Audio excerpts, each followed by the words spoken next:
दोस्तों आज हम Orion green power limited company के बारे में बात कर रहे हैं क्योंकि यहाँ पर इस कंपनी से अपडेट निकल कर आ रही है जिसके बाद हमें कंपनी में तेज़ी देखने को मिल रही है और साथ में ही इस कंपनी को हम फाइनेंशियली और फंडामेंटली देखेंगे। इस समय हम कंपनी में बाय सेल होल्ड क्या करना चाहिए और कंपनी का नेक्स्ट टारगेट प्राइस कहाँ तक जा सकता है, सभी के ऊपर बात करने वाले हैं। तो आइए वीडियो को स्टार्ट करते हैं। दोस्तों Orion green power limited company का शेयर प्राइस अभी 11 रुपये चल रहा है। आज के दिन इस कंपनी में हमें 0.82% के रिटर्न्स देखने को मिल रहे हैं जो कि पॉजिटिव रिटर्न्स हैं। कंपनी का शेयर प्राइस 11 रुपये पर स्टार्ट हुआ था 9.15 पर। वहीं पर एक महीने में इस कंपनी के द्वारा हमें शानदार रिटर्न्स देखने को मिले 15.18% के। एक महीने पहले कंपनी का लोवेस्ट प्राइस 8 रुपये 4 पैसे था। इसके बाद से कंपनी में तेज़ी देखने को मिल रही है। वहीं पर बात करें 6 महीने की तो 6 महीने में इस कंपनी के द्वारा हमें नेगेटिव रिटर्न्स देखने को मिले 15.84% के। 6 महीने पहले कंपनी का हाईएस्ट प्राइस 14 रुपये 34 पैसे था। इसके बाद से यहाँ पर लगातार गिरावट देखने को मिल रही थी। इस कंपनी ने अपने सपोर्टिंग रेसिस्टेंस को टच किया जो कि 8 रुपये 4 पैसे था। इसके बाद से कंपनी में यहाँ पर दोबारा तेज़ी देखने को मिल रही है। 3 से 4 महीने के अंदर इस कंपनी का शेयर प्राइस 16 रुपये को क्रॉस करने की संभावना है। दोस्तों इस कंपनी से जितनी भी अपडेट निकल कर आ रही हैं उन सभी को हम देखें तो यहाँ पर Orion green power limited company को 2 कॉन्ट्रैक्ट मिले हैं 1.5 मेगावाट के, जो कि रिपावरिंग विंड एनर्जी के द्वारा मिले हैं जो कि तमिलनाडु में, और इसकी टोटल वैल्यूएशन 8.61 करोड़ है और इसे ख़त्म करने की टाइमिंग 10 वीक है। इन प्रोजेक्ट को ये कंपनी 10 महीने के अंदर ख़त्म कर देगी। इस कंपनी के हम शेयर होल्डिंग पैटर्न्स को देखें तो यहाँ पर सितंबर में फिल की इन्वेस्टिंग इस कंपनी के अंदर 0.94% थी, जो कि दिसंबर में इंक्रीज होकर फिल की इन्वेस्टिंग इस कंपनी के अंदर 0.99% हो चुकी है। यहाँ पर सितंबर से दिसंबर के बीच में फिल की इन्वेस्टिंग ज़बरदस्त देखने को मिल रही है, जिसके बाद हमें कंपनी में भी तेज़ी देखने को मिल रही है।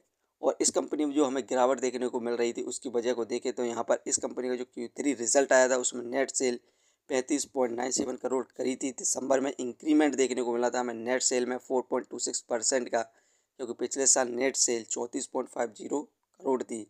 वहीं पर इस क्वाड्रेंट हमें नेट लॉस देखने को मिला 21.31 करोड़ का।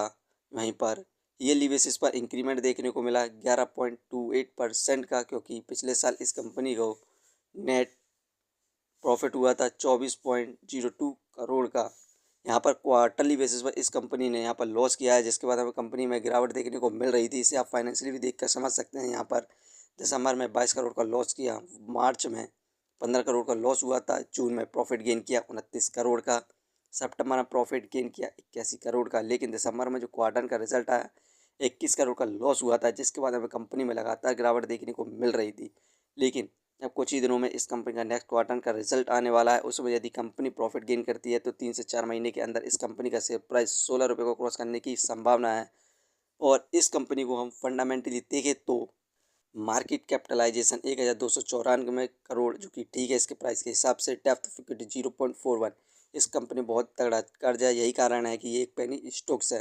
Return of equity 4.73%। ये हमें पर ईयर लगभग 5% के रिटर्न्स दे रही है, जो कि काफ़ी कम रिटर्न्स है, क्योंकि इस कंपनी में हमें लगातार गिरावट भी देखने को मिल रही थी। अर्निंग पर शेयर 0.62, ठीक है, डिविडेंड दे नहीं रही है। Book value 10.15। ये शेयर इस समय बुक वैल्यू के आसपास ही ट्रेड करता हुआ दिखाई दे रहा है, फेस वैल्यू 10।